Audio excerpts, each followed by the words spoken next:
ሰላም አለይኩም እንዴት ናችሁ? ደህና ናችሁ ወይ? አይ ነው የጠፋው ነው መጣው፣ ግን ያው መምጣቴን አላቆምም። ሰላም ናችሁ ወይ? ትራንስፖርት ችግር እንዴት እያደረጋችሁ ነው? እኔ ብቻ ነኝ ወይስ ሁሉም ሰው እንደዚህ ሰፈር እያደረገ ነው? ኦብቪየስሊ ሁሉም ሰው ነው ሰፈር እያደረገ ያለው። አሁን ላይ ደግሞ ባሰበት። ምን እንደማስብ ታውቃላችሁ? አንዳንዴ ምን አለ መኪና ቢኖረኝና ልክ ይሄን ቢዝነስ ብሰራው ምናምን እላለሁ። አንዳንዴ ደግሞ ምን አለ ነዳጅ ማደያ ያለ ወይ የሚሰራ ሰው አውቄ ይሄ የቺፍቼን ቢዝነስ ባጧጥፎ እያልኩ የምተመኘውበት ሳምንት ነበረ። እናንተ ሳምንታችሁን በምን አሳለፋችሁ? ምን የተመኛችሁ አለ? ከሳምንታችሁ ረጅም ሳምንት ነበረ፣ አድካሚም ሳምንት ነበረ፣ ግን ከምንም በላይ ደግሞ ብዙ ነገር ያስተዋልኩበትና የታዘብኩበት ሳምንት ነበረ እና ዛሬ እሱን ላካፍላችሁ እዚህ መጥቻለሁ። ሰላም አለይኩም እንዴት ናችሁ? ደህና ናችሁ? ለማታውቁኝ ኑሬቲ አህመድ እባላለሁ። የራሴ ትንሽዬ ሶሳይቲ ያለኝ ዩቲዩብ ላይ መቀላቀል የምትፈልጉ ከሆነ ጆይን ማድረግ ሰብስክራይብ ማድረግ አትርሱ። ቪዲዮውን ከመጀመራችሁ በፊት ደግሞ ላይክ አርጋችሁ ጀምሩ። አብራችሁኝ እዚህ ላይ ስለመጣችሁ ቪዲዮን ስለከፈታችሁ በጣም አመሰግናለሁ። ለማየት እስከ መጨረሻ ማየት አትርሱ እና ደግሞ ሀሳባችሁን ኮሜንት ላይ አሳውቁኝ።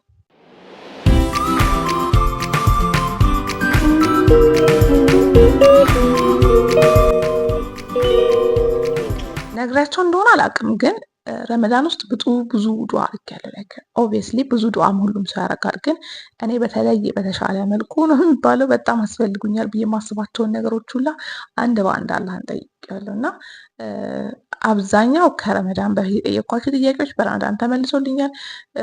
በጣም የምፈልጋቸው ነገሮች እንደሆኑልኝ ይሰማኛል እና ሆኖልኛልም። ግን አሁን ይህን ሳምንት ራሴ ያስተዋልኩት አንድ ጥያቄ አለ እና ምንድነው መሰላችሁ? የተሰጠኝ ነገር አለ አይደለ? ያገኘሁት ነገር አለ። በጣም ብዙ ነገር አግኝቻለሁ፣ ተሰጥቶኛል። ግን አሁን ደግሞ ምን ይሰማኝ ጀመረ? ሁሉም ነገር በአንድ አይሞላም እና ለምንድን ነው ቆይ የኔ ህይወት የማይሞላው ብዬ ራሴን መጠየቅ ጀመርኩኝ። አውት ኦፍ ኖዌር በቃ እንደዚህ አይነት ሀሳብ አይምሮዬን አጨናንቆ ጀመረ። በቃ ይሄን ሳገኝ ይሄን አጣለሁ፣ ይሄን ሳገኝ ይሄን አጣለሁ፣ ይሄን ሳገኝ ይሄን አጣለሁ። የኔ ህይወት ይሞላል እንዴ? መች ነው የሚሞላው? ሲጀምር ሙሉ ነገር አለ እንዴ? ለምንድን ነው የማይሞላልኝ? ሁሉም ሰው ስሌክ ላይፍ እንጆ እያደረገ አይደለ እንዴ? ለምን ለእኔ የፈለግኳቸው የተመኟቸው ነገሮች አይሆኑም ብዬ በጣም ኮምፕሌን ነው የሚባለው በውስጤ ይሄ ሀሳብ በጣም ይመላለሳል እና ኢንስታግራም ላይ ዝም ብዬ ስክሮል እያደረኩኝ አንድ ቪዲዮ አየሁ። እንዴት አላህ ለእናንተ የሰጣችሁ ወር ደግሞ ለእናንተ የከለከላችሁ ነገር ጸጋ እንደሆነ ኤክስፕሌን ሲያደርጉ አውዝ ላይክ ዋት ያልኩት።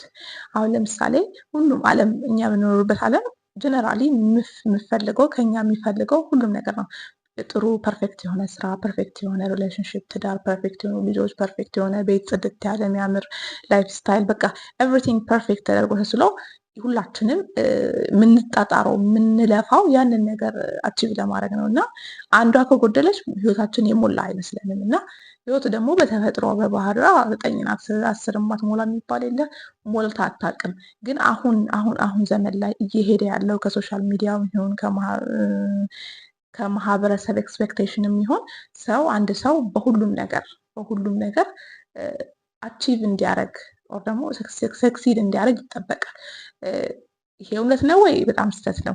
ግን ሁላችንም በማወቅም ባለማወቅ ውስጥም ይሄን ህግ ያልተጻፈ ያልተደነገገ ህግ ተቀብለ ነው ሁላችንም ህይወታችን ደስተኛና በቂ ሙሉ የሚሆነው ሁሉም ነገር ከተሟላ ነው ብለን ማሰብ ጀምረናል እና ይሄ ሼክ ኤክስፕሌን ያደረጉበት መንገድ በጣም ስላስገረመኝ ነው ዛሬ ላካፍላችሁ የሚፈልገው። እሰይ እናንተ ሁሉንም ነገር አላችሁ።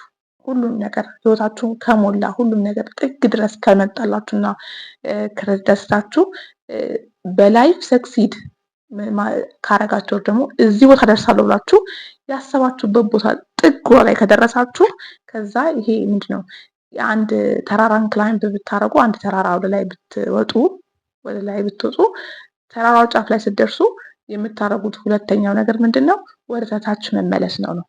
ስለዚህ ኢን ላይፍም ሁሉም ነገር በህይወታችሁ የምትፈልጉት ነገር፣ የምትጠይቁት ነገር፣ የምትመኙት ነገር አሁን ባላችሁ እድሜ ላይ አሁን በ30 በ40ዎቹም በ20ዎቹም ጥንቅቅ ብሎ ተሟልቶ ቢሰጧችሁ ከዛ ይሄ ምንድነው የስኬታችሁ ጫፍ ላይ ብትደርሱ ቀጣዩ የህይወታችሁ ክፍል የሚሆነው በህይወት እስካላችሁ ድረስ ወደታች መውረድ ነው። አላህ የሰው ልጅ ደግሞ የጠበቀበት ብቸኛው መንገድ ደግሞ የፈለገውን ነገር ሁላ ባለማሟላት ነው። አንዱን ነገር ሲሰጥ አንዱን ይወስዳል፣ አንዱን ነገር ሲሰጥ አንዱን ይወስዳል፣ አንዱ ሲሞላ አንዱ ይቀንሳል። ይሄ በቃ የላይፍ ፓተርኗ እንደዛ ሆኖ ፋብሪክ የተደረገው እኛን ሁሌ ደብስተትድ የሆኑ በቃ ሁሌ እኛ አላህዬ እንዴት እንደማይሆነው ብለን አላህ ጋር ኮምፕሌን እንድናቀርብና አላህ ህይወታችን ላይ ደስተኛ እንዳንሆን ሳይሆን ህይወታችን ነገ ከእንቅልፍ የምንነሳበት፣ ሳምንት የምንሄድበት፣ አመቱን የምናስብበት፣ የምንመኘው፣ የምንፈልገው ተስፋ የሚባለው ነገር በሰው ህይወት ውስጥ ማጫር ነው።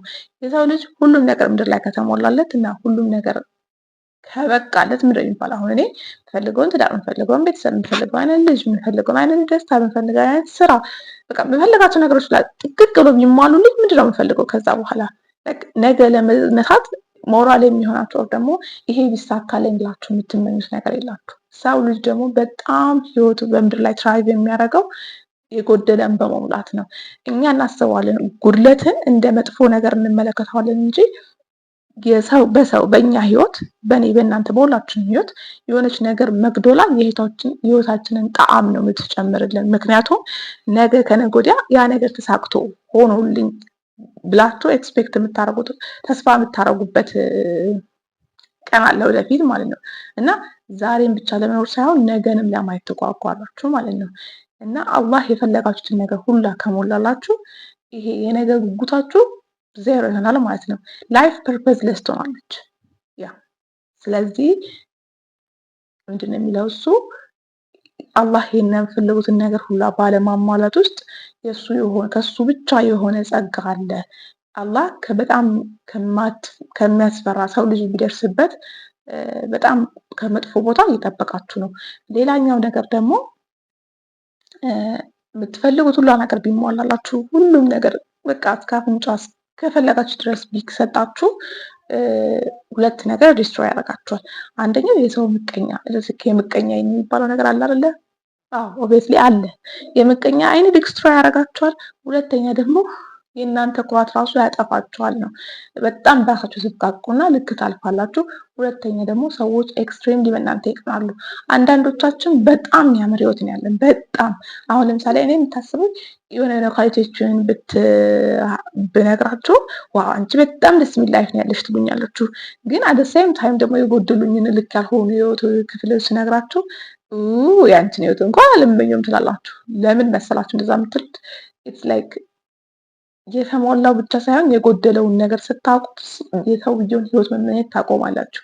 ወይዶች እኮ ጥሩ ነበረች፣ ቆንጆ ነበረች፣ አስተዋይ ነበረች፣ እንትን ነበረች፣ ግን እኮ እንደዚህ ናት እንጂ ሲባል ሊትራሊ ወደ እናንተ እየተዘረጋ የነበረው የምቀኝነት የቅናት ቀስት ግን እኮ ህይወቷ እንደዚህ ነው፣ ግን እኮ ሪሌሽንሽፕ ላይፏ እንደዚህ ነው፣ ግን እኮ እንደዚህ ናት፣ ግን እኮ በህይወቷ እንደዚህ አይነት ነገር አድርጋለች፣ ግን እኮ እንደዚህ አይነት የኋላ ታሪክ አላት ምናምን ሲባል ሰዎች እናንተ ላይ አስፓየር ያደረጉት ጦር ደግሞ እናንተ ላይ የረቀቁትን ጨረር ሊትራሊ ብሬክ ያደርግላቸዋል ማለት ነው። ያን ብሬክ የሚያደርግላቸው ደግሞ እናንተ የጎደላችሁ አላህ ያሰጣችሁ ነገር ነው ማለት ነው። ሰው በዚህ መልኩ አላህ ከራሳችሁ ከሰው አይን ይጠብቃቸዋል ማለት ነው። ሌላኛው ከዚህ ነገር የምናገኘው ጥቅም ሁሌ ወደ አላህ መቃረብና መዋደቅን ያመጣልናል። ለምሳሌ የጎደለበት ሰው አሁን ልጅ ያጣ ሰው ሐኪም ቤት ሄዶ ተመርምሮ ታክሞ በቃ ጋይነኮሎጂስቱ ጋር እዛም ተመላልሶ መጨረሻ ሆፕ ዋለው ተደፍቶ አላህዬ የኔ ፈጣሪ አምላኬ ሆይ ዘጠኝ ልጅ ብሎ አላህ ጋር ማልቀስ ነው። ሰርቶ ጥሮ ግሩ ህይወቱ በረካ ያጣለት ገንዘቡ አልሰበሰበ ያለበት ድህነት ውስጥ ምቅቅ ያለ ሰው መጨረሻው ማጋ ነው? አላህ ጋር ነው። ጤናው የተዛባበት ሰው፣ በሽታ ውስጥ የወደቀ ሰው ሐኪም ቤት ሄዶ እዛም እዚህም ተመላልሶ ሲያበቃ መጨረሻው ማጋ ነው? አላህ ጋር ነው። ሁላችንም የጎደለን ነገር ትንሽም ይሁን ትልቅ በራሳችን ከጣርን በኋላ አንዳንዶቻችን ደግሞ በራሳችንም ሳንጥር መዋደቂያችን አላህ ነው። ይሄ ጎደሎ ነገሮች ደግሞ ከምንም በላይ ደግሞ ከተስፋም በላይ ሊሰጡን የሚችሉት ከአላህ ጋር መቃረብን ከሱ ጋር መዋደቅን ነው። እኔ አንዳንዴ ችግሮችን አጠላቸዋለሁ፣ አብዛኛውን ጊዜ መጨረሻው ላይ ግን ችግሮችን እወዳቸዋለሁ። የሆነ ሰዓት በጣም አይምሮዬን ይነካኝና በቃ ለማን ልንገረው እንዴት አድርጌ ልፍታው ብዬ ሲጨንቀኝ መጨረሻ ሲጨንቀኝ ማረገው ነገር ቢኖር ሰላት ሰግጄ በቃ አላህዬ እኮ እንደዚህ ነው ብዬ መናገር ነው። በዛ ሰዓት አላህ እንደዚህ ነው ይሄ እንጂ ይኸው እንቺ ልጅ እንቺ ባል እንቺ ቤት እንቺ መኪና እንቺ ህይወት እንቺ ስራ ብሎ አይሰጠኝም። ባይደው ግን ያቺ እንዳለ ስትረስን ሪሊፍ የማረግበት ተደግፌ የማለቅስበት እና ማንም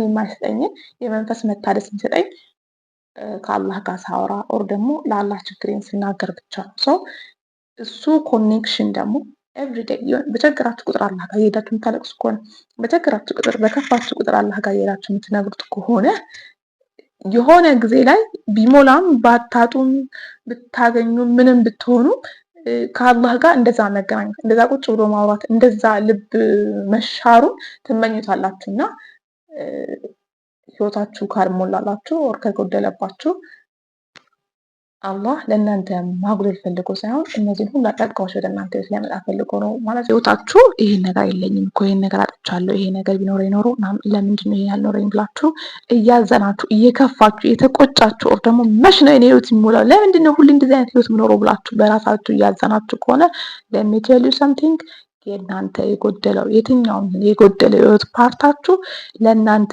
ለእኔ ለሁላችንም ብለሲንጋችን ነው። አንደኛ ከራሳችን ይጠብቀናል፣ ሁለተኛ ከሰው ዓይን ይጠብቀናል፣ ሶስተኛ ደግሞ ጥግ ላይ ደርሶ ከመውረድ ይጠብቀናል። የመጨረሻውና ከምንም በላይ ደግሞ ህይወት በተስፋ እንድንኖር ህይወትን በጉጉት በምኞት ነገ በመናፈቅ ውስጥ እንድንኖር ያደርገናል። አሁን እኔ መሞት ማልፈልግበት ኦር ደግሞ ህይወቴ ኢንድ እንዳያደርግ ማልፈልግበት ነገሮች አሉ። እነሱ ነገሮች ዛሬ ላይ የሚሆኑ ሳይሆን ነገ ላይ በተስፋ ይሆኑልኛሉ። አልሞሉም አልጎድሩ አልምላቸው ነገ ተሟልቶ የምጓጓላቸው ነገሮች ስላሉ ነው። ሰው ይሄን ተስፋ ይሄን ጣዕም ታጡ ነበረ። አላህ ከእናንተ ለእኔም ለእናንተም ለሁላችንም አብቃቅቶ ዘጭ አድርጎ ትርፍርፍ አድርጎ ከሁሉም ነገር እስከ ፉንት እስከ ፊንት ለሚባለው መስጠት ከብዶት አይደለም፣ ቸግሮት አይደለም። ለሁላችንም ከሰጠ ህይወታችን ፐርፐዝለስ ይሆናል። የምድር ቆይታችን በጣም ዘግናኝና አስጠሊታ ነው የሚሆነው። ሰዎችን ሳይሆን ራሳችንን እንጎዳለን።